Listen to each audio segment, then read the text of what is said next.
Fala essa galera, tudo bom com vocês? Começando agora mais um vídeo. Tô indo ali agora no meu parceiro X-Tudo, na equipadora Arte e Som.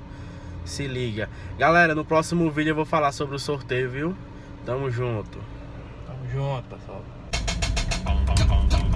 E onda é essa aí de Dom? É mais um sucesso do mano. Esse solinho vai ficar na sua cabeça.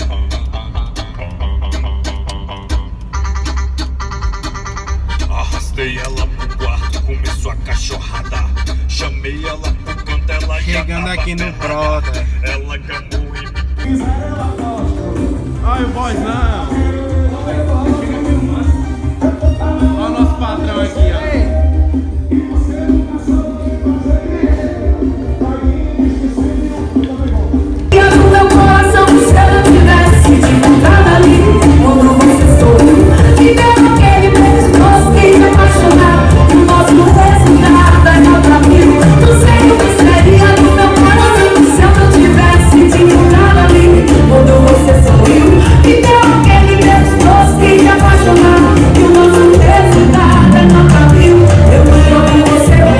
Galera, agora aqui com o parceiro, ele vai dizer tudo que tem aqui no som, bora! É um mini paredão, né?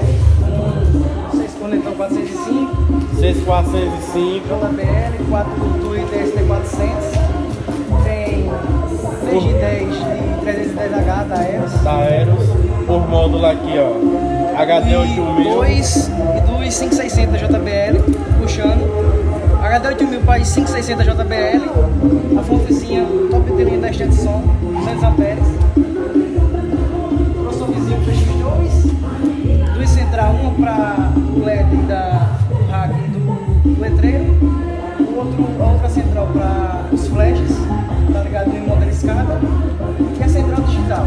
Os botões, para se caso o módulo um dia queima alguma coisa, tem uma proteção, tem os botões aqui para estar melhor.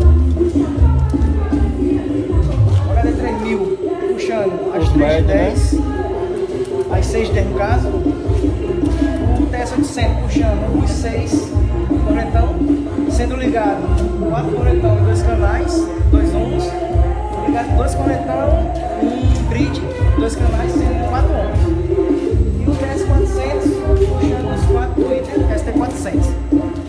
tudo da equipadora Arte e Som, viu pai? Chega pra cá, aqui é na rua Conselheiro Nunes 519, Arapiraca.